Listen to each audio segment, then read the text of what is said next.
Hello, welcome back. Now let's talk about deep work and balancing studies and self improvement. First, I'll talk about the balancing studies and self improvement part. So, basically, you may not believe it now, but there will come a time in your self improvement journey, or you may have already reached it, where giving these habits that will improve you greatly, giving them time while also giving studying time, will start to become a struggle. And before I get into any advice or any information, understand that this is not only normal, but it is actually quite good in my opinion, because it means that you're finally putting time into those habits that improve you. Time to the point that your daily responsibilities now need to be balanced out with all that work that you're doing, and that I believe is a very very good thing. But however, even though it is good and it means you're making progress, do not get comfortable in this state. You still need to be able to balance these two things if you want to achieve your goals, excel in life, while also excelling and improving yourself and valuing yourself. So basically, while there are other things that will help you with this, which is scheduling your work, giving more time to studying while also giving time to self improvement, getting off instant gratification activities, the technique or the thing that I've seen help me most with balancing these two things is performing deep work. And deep work is basically defined as a state of distraction free concentration when your brain is working at its maximum potential. So, when you sit down to work, you're really working your brain to its maximum potential. So, even if you are working 10 times, if you're giving studying 10 times less that time, that's a complicated statement. Even if you're studying 10 times less than your peers, if you perform deep work, it's very likely that you will outperform all of them. Now, before I start getting into how to start performing deep work, techniques for it, I would show the book that a lot of the things I'll talk about are from. It's this book called Deep Work by Cal Newport. Amazing book about deep work. A lot of golden knowledge in this. So, if any of the topics I talk about during this lesson intrigue you and you want to learn about them, of course, you could research about them, but I would really recommend getting this book and just giving it a read. It is amazing, in my opinion. It's one of the first self help books I read, and it's because of this book that I find deep work so interesting, and it's the reason why it's one of my favorite topics to talk about and one of my favorite techniques to implement. That being said, the first most practical advice I can give you to perform deep work is when you sit down to work, let yourself know that nothing else matters right now. Everything else can be put aside, and then you do the actual thing. Stare at your screen or at your book or whatever you're trying to do for 90 minutes straight. Do not break concentration if you have an urge to check social media on your phone. Never give in to that urge. If you have a choice between continuing this and picking social media, always continue this. Start with this. Before you understand any of the theory, this is the main, most practical advice I can give you. Stare at the thing you're doing for 90 minutes straight and just continuously do it. Do not get your mind off it. Set a timer for 90 minutes and do not stop until you hear that timer beep. And the end goal of learning how to do deep work and mastering it is that every time you sit down to work, you experience a flow state. So you may not be aware of what a flow state is. And to explain that, I want you to think about your life. I'm sure there has been some time when you've done something you loved. Sadly, for most people, it's video games. But a moment when time just flies. You sit down to do the thing, you think you've been doing it for 5 minutes, but you look at the clock and it's been 2 hours since you started doing it. Athletes experience this quite often while they play, and they're at the top of their game actually, and it is what they call being in the zone. So, the goal of mastering the skill of deep work is that whenever you sit down to work, you experience that flow state, and the work is over before you even know it. Time just flies while you're doing the work. That's how engrossed and into the work you are. That being said, first thing I said, follow that. Stare at whatever you're doing for 90 minutes. Do not break concentration. Then, if you have more work to do, then if you can afford it, I would recommend taking a 90-minute break to let your focus restore, and then go do the work for 90 more minutes or however long you need to complete the work. That being said, There are a few flaws in this technique, and there's some terms and information that you need to understand to continue honing this. The studying or working for 90 minutes thing will basically stay consistent the whole time, because I've found and I've read that 90 minutes is basically the sweet spot for working and getting a good amount of work done while pushing your attention to its limits. So the timing will probably remain the same, but how you increase the efficiency of the work, for that you need to gain some knowledge and implement a few things. So first I would like to talk about willpower. So when we sit down to do work, when we're having urges like going to sleep or going to eat something or checking our phone, basically what are we implementing in order to resist those things? It's willpower. The willpower to continue working, the willpower to not touch those things. But the only problem with this is that willpower, much like motivation, is finite. You'll eventually run out of willpower. And it does not take that long for you to run out of willpower when you're using it up so much, when you're using it up literally every second while you're working. Hence, you need to understand how to reduce the use of willpower, because there are other more important moments where willpower will come in handy, and working is not one of them. You should not be focusing this much on willpower. You should not be relying this much on willpower while you're working. Not only does it distract your mind and let it sway towards those things, but you'll eventually give in to your desires and start using those things. That being said, while you will struggle with this in the beginning, there are a few ways to stop doing this. A few ways to stop relying on willpower so much. So there are multiple philosophies for deep work, 4 I think that are talked about in the book, but most of them are found to be quite unsustainable for students and most people, honestly, because they included things like taking a few months off and a few months of only deep work where you shut yourself off, or working whenever every single time that you have time, working during those and things like that. And most of them were not sustainable for especially students, because we have duties to attend to, we have school to go to, we cannot work like that. But there was one philosophy that I think is really the best one to follow for not only deep work but for a lot of things, and this philosophy is known as the rhythmic philosophy of deep work scheduling. So as you may have guessed from the name, the main goal of this is to work deeply at the same time every day and in the same way. What do I mean by that? So basically you need to integrate sessions of deep work at the same time every day and stick to it, creating a chain of deep work. So this will help you in consistently making a habit, because you're doing it again and again to the point that it'll be natural. And that I found is the most effective way for us, at least, to start stop relying on willpower while we do deep work and really getting engrossed into it. So this is basically an act of ritualizing, making a routine. So if you're free around 5 in the evening every day, then decide that every day, no matter what, you're going to get up and start doing deep work at 5:30 or whenever you're free, 5:30, and you're gonna sit there for 1.5 hours and not move until you finish that, and then do that every day.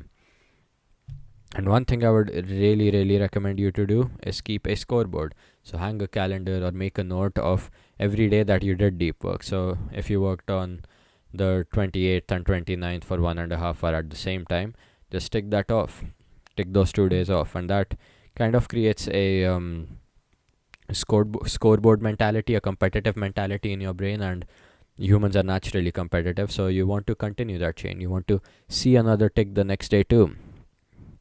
So that kind of gives you more motivation or gives you more drive to continue doing that, continue working every day.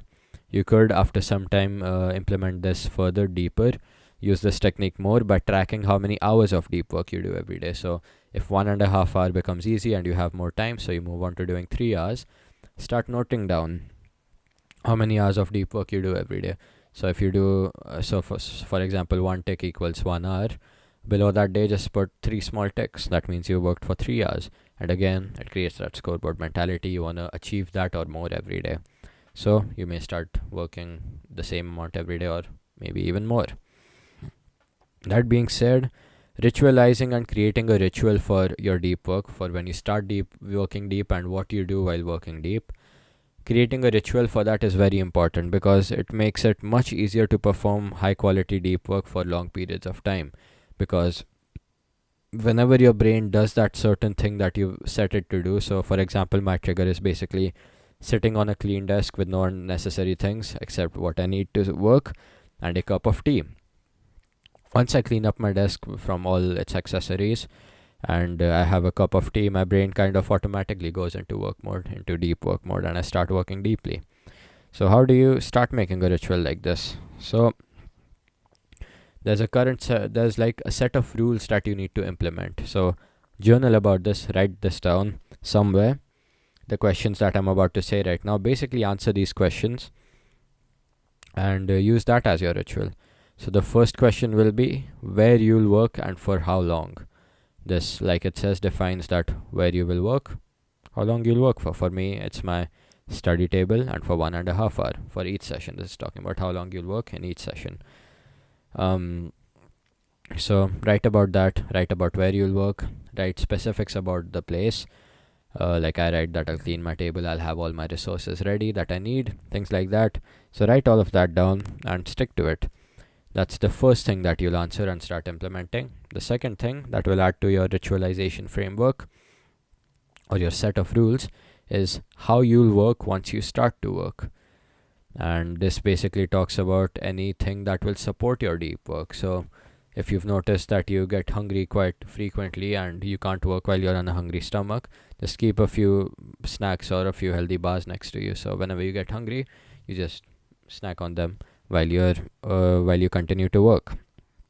Or for me, like I said, I get quite thirsty, so I have a bottle of water and tea with me.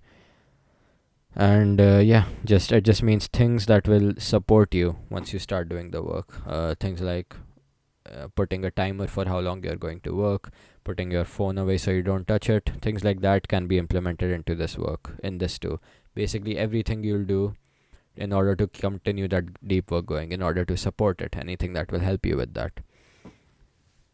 Another thing that I have implemented is meditating between every session for some time, and if I feel like I'm losing focus, I'll just meditate for 5 minutes between the session to help me regain that focus back. So things like that, anything you can add to help support your deep work.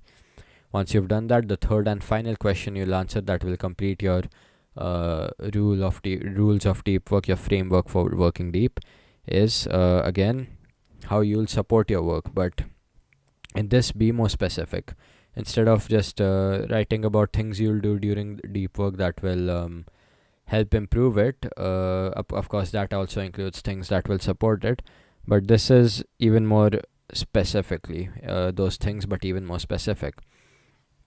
So over here you could implement things like I will close my door, I will let people know not to interrupt me while I'm working deep, I will make sure that there is no way I could be interrupted.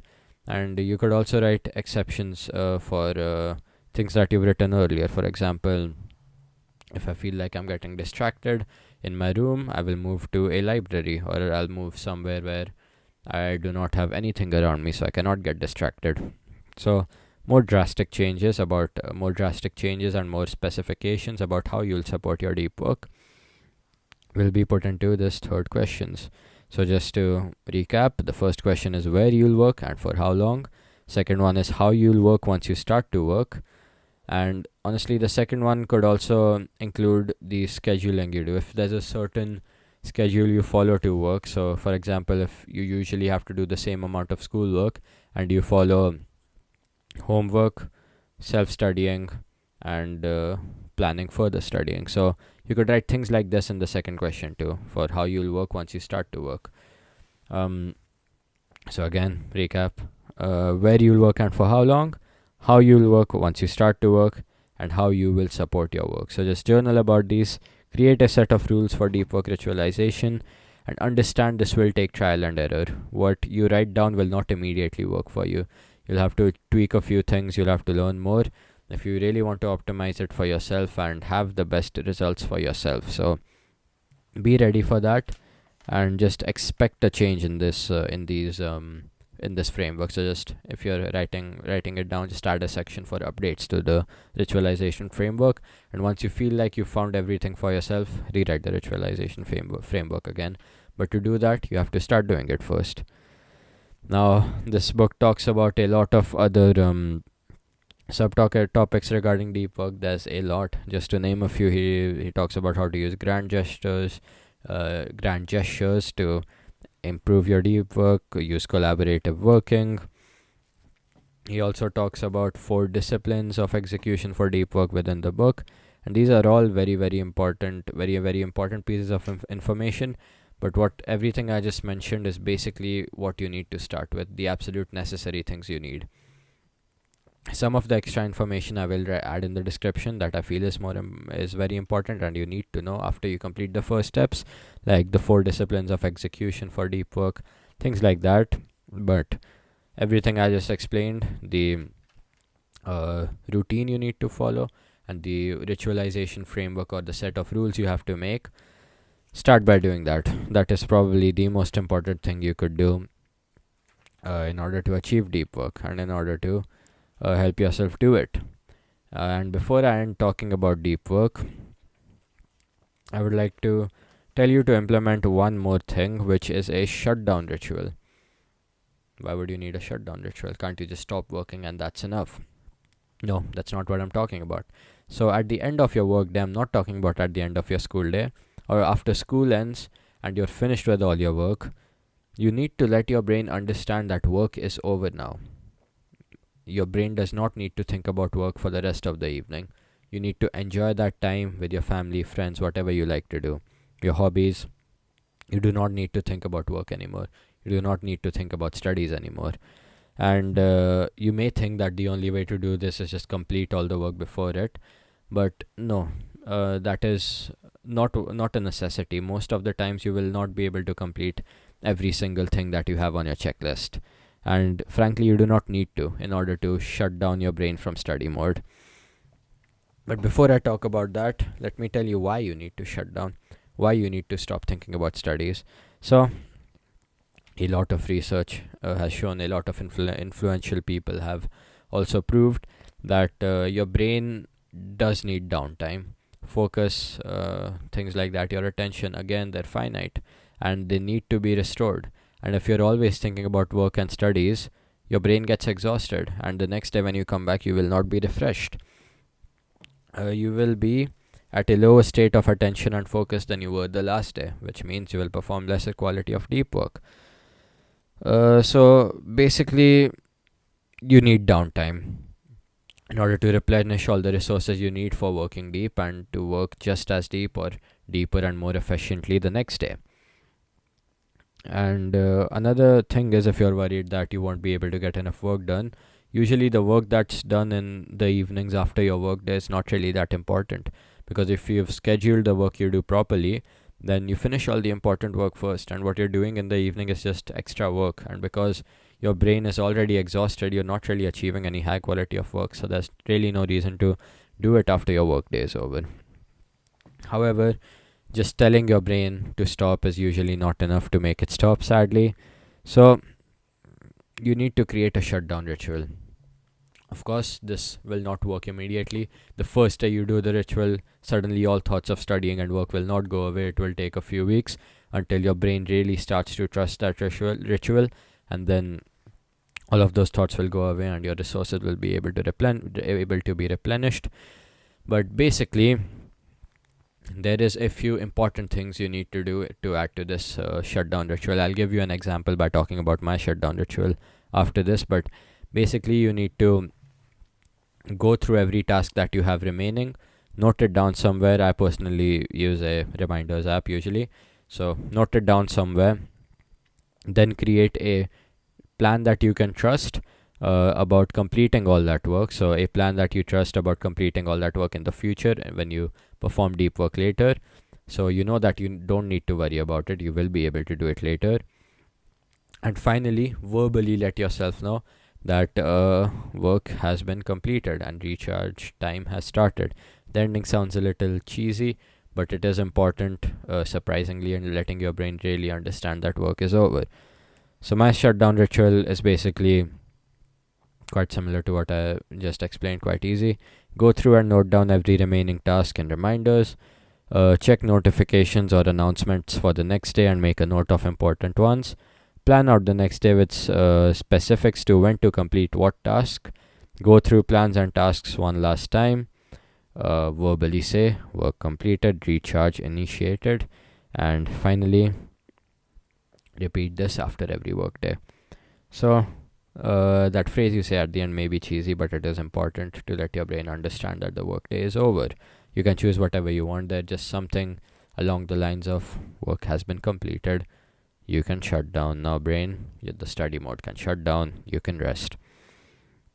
So, while there is a lot more about deep work that I could talk about, you do not need to know all that right now. These are the things you have to focus on.